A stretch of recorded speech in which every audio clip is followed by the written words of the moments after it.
આગામી ચૂંટણી અંતર્ગત પ્રચાર પ્રસારની શરૂઆત થઈ ગઈ છે। વોર્ડ નંબર 15 ભારતીય જનતા પાર્ટીના ઉમેદવારો પણ રોજ ડોર ટુ ડોર પ્રચાર કરી રહ્યા છે। ફેરણીનું આયોજન કરવામાં આવી રહ્યું છે।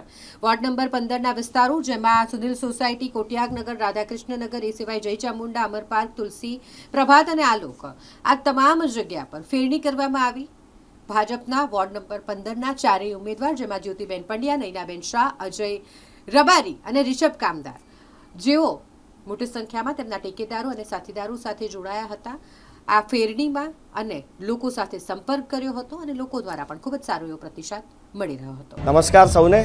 આજરોજ અમારા વોર્ડ નંબર 15માં અમે ઉમા 4 રસ્તાની આજુબાજુનો વિસ્તાર જેમ કે ઉમા સોસાયટીથી શરૂઆત કરી છે અને બધા જ વિસ્તારને આ બૂથને કવર કરવાનું અને એની સાથે સાથે આવેલા નજીકના બીજા 3 બૂથ કવર કરવાનું નક્કી કરેલું છે અને લોકોનો પ્રતિસાદ બહુ જ સારો છે।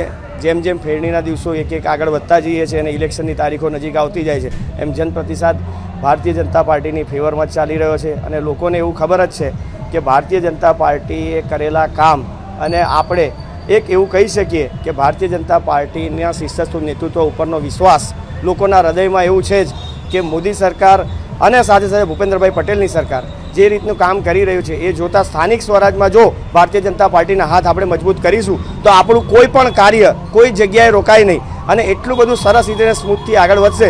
એટલે એવો કોઈ બીજો વિચાર કે કોઈ પણ જાતનો માહોલ બનાવવાનો કોઈ વ્યવસાય કોઈક વ્યક્તિનો વિષય હોય એ પોતાનો હશે। બાકી ભારતીય જનતા પાર્ટીનો માહોલ વોર્ડ નંબર 15માં પહેલે દિવસથી છે, આજે પણ છે અને રહેવાનો છે। બસ આજે અમે લોકોએ અમારા જ કાર્યાલય પાસેથી અમારા જ વોર્ડ નંબર 15માં ઉમા બીમાંથી ફેરની સ્ટાર્ટ કરી છે અને આપ જોઈ જ રહ્યા છો કેટલી મોટી સંખ્યામાં અમારી સાથે લોકો જોડાયા છે। પ્રતિસાદ ખૂબ સરસ મળી રહ્યો છે એટલે અમારી એક આશા છે, અમે જીતવાના તો હતા જ પણ અમારી લીડ પણ ઉપર આવશે એવો અમને પૂરેપૂરો વિશ્વાસ છે અને આ તો શૈલેષભાઈનો ગઢ કહેવાય છે એટલે 110% ભાજપની જીત નિશ્ચિંત છે। બહુ સરસ। મેં ગઈકાલે પણ એવું જ કીધું કે અમને લોકો સોસાયટીના નાકે લેવા માટે આવ્યા, અમારી આરતી ઉતારી, અમને ફૂલોથી સ્વાગત કર્યું અને એ આખી સોસાયટીમાં એક પણ વ્યક્તિ ઘરમાં નહોતું, બધા જ બહાર આવી ગયા હતા અને એ જ બતાવે છે કે જનતા અમારી સાથે છે અને જનતા ભારતીય જનતા પાર્ટી પણ સાથે છે। આપણે આજે ભોલેનાથની દર્શન કરીને અર્ચના કરીને આજે અમે લોકો ઉમા 4 રસ્તાથી અહીંયા આગળ જે પ્રચારમાં અહીંયા આગળ જોડાયા છે બધા અહીંયા આગળ અને ખૂબ ઉત્સાહપૂર્વક લોકો આદરથી અમને અહીંયા બોલાવી રહ્યા છે। અહીંયા આગળ કેવું લાગી રહ્યું છે કે કેવું ભાજપના વોટને લઈને 4 આપણી જે સીટ છે ભવ્ય જીતથી વિજય થશે તે જ રીતે દેખાઈ રહ્યું છે।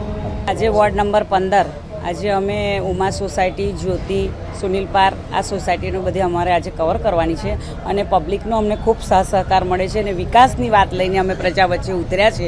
વિકાસ કરેલો જ છે એટલે અમે પબ્લિકની સાથે અમે સાથે જ છે એટલે અમારું ભારતીય જનતા પાર્ટીનું 4 કમળ વડોદરા મહાનગર સેવા સદનમાં આવવાનું છે, નિશ્ચિત જ છે। જીત તો અમારી છે જ પણ અમારે માર્જિનથી જીતવું છે, વધારે માર્જિનથી જીતવું। ભૂતકાળમાં પણ અમે ઘણા બધા કામો કર્યા છે કે પ્રજા વચ્ચે જે રોડ છે, રસ્તા છે, પાણી છે, સ્વિમિંગ પુલો છે, ગેસની લાઈન છે, ઘણા બધા કામો કર્યા છે એટલે અમે પ્રજા વચ્ચે અમારો હક છે કે અમારે જવા માટે, અમારે એમને મળવા માટે અમારે જવું પડે, બાકી જીત અમારી નિશ્ચિત જ છે।